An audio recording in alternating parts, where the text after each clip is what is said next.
Hello, I hope you're doing well. Welcome back to more Apex news. Of course, yet again, breaking down another Twitch Rivals tournament, our 5th tournament and also our 5th title for a trio out there I'm sure many of you guys are aware of. Unfortunately enough, our first episode today was about one of those trio members, that being KingRichard. So we'll keep that out of the bloom. I'll link that video down below if you guys want to hear more about that, because it does drive the question we'll talk about in the back half of the episode.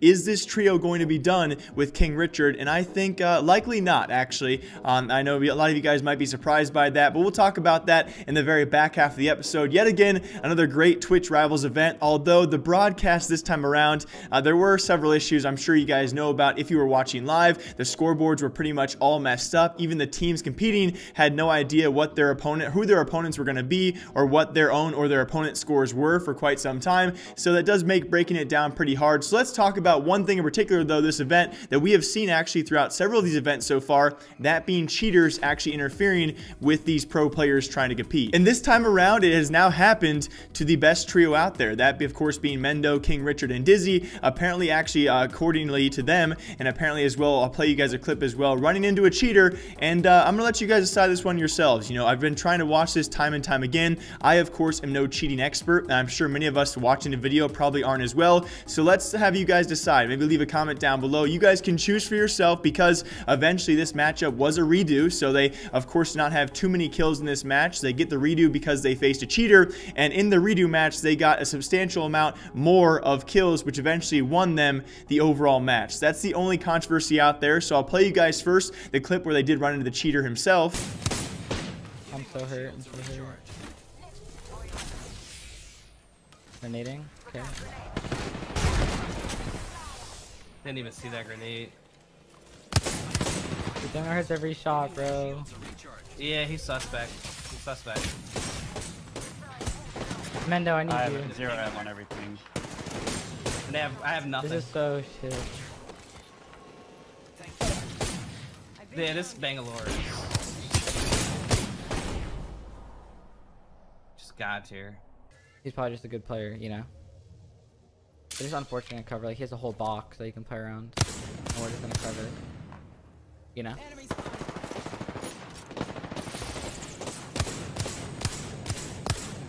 It looks really weird to me, but that could be spectator wise. Oh, Dude, this dude is definitely. Nah. You gotta see when we get closer, but he's super sus. Yeah. I see it. Snapped on that guy. And also here is Shroud's reaction to this, where I think he makes a great point that rules need to be in place for this kind of thing, because it's very subjective when it comes down to a case-by-case basis. Of course, these guys are going to probably, if they think they run into a cheater, you can't blame them for you know, what they saw. Who knows? They're going to be the ones actually playing the game itself. And if you can actually say you ran into a cheater and get the rematch, and you actually truly believe it was a cheater, you can't fully blame the trio here, but maybe blame the organizer, that being of course Twitch, and what they have in place for rules. So here's what Shroud had to say about the clip itself. That's actually so. That kind of pisses me off. That's so biased. Dizzy got a regame for the hacker game. Well, it depends on what had happened. Where the fuck I am. I mean, I don't know.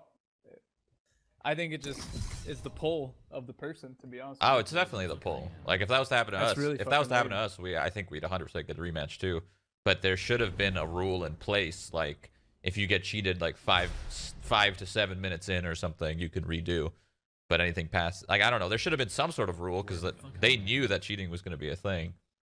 So I guess it really just comes down to what happened when they did get cheated. So I don't know, you know, overall, again, I'm no cheating expert, so I couldn't say what exactly, you know, it was kind of hard to see in some of those clips as well. Although I will say, for a cheater, he did miss a fair amount of shots. I've certainly seen your guys' comments about this, but we will never fully know. And there either needs to be one of two things. Either A, like Shroud said, a rule in place for early game cheaters. If you run into it, report it early enough in the game, you get that automatic redo. Obviously, later games, it can affect that a bit differently, be a bit more controversial. And if it does happen late game, then unfortunately enough, we'll have to suck it up with some circumstances out there. Or option B, have some sort of way to prove there was a cheater, although that becomes a much harder option. In particular, if you can actually go back to a game and determine by your eye what a cheater is, it's going to be pretty impossible unless that person is somehow registered as a certain ID and you can see them being banned live, which is literally impossible. So it seems that there has to be a rule in place for these kind of things. And as of right now, the current state of the game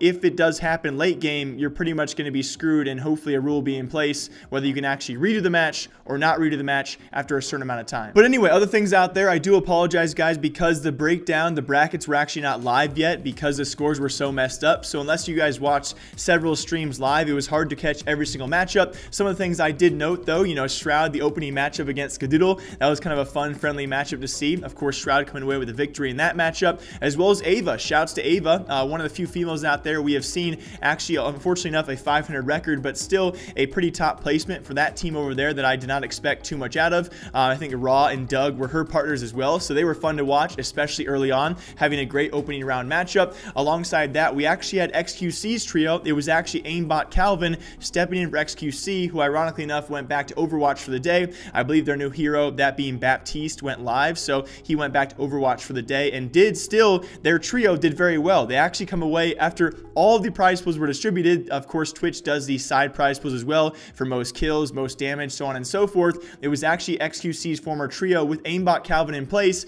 who come away with a third place finish, but the most prize pool because they won 2 of those side awards. So congrats to them as well. The Overwatch guys, all in all, from Kefri and his previous trio as well as this new one as well, they've been doing a great job doing side challenges, and they have been impressing me very much so far throughout these Apex Legends events. And then also TTV, by the way, unfortunately enough, setting records themselves. They have now scored the lowest amount of points we've ever seen in an Apex Legends competition with 25 total points for themselves. They go 0-4, not surprisingly, with that scoreline, and unfortunately enough, one of their games as well, they come away with 1 single point.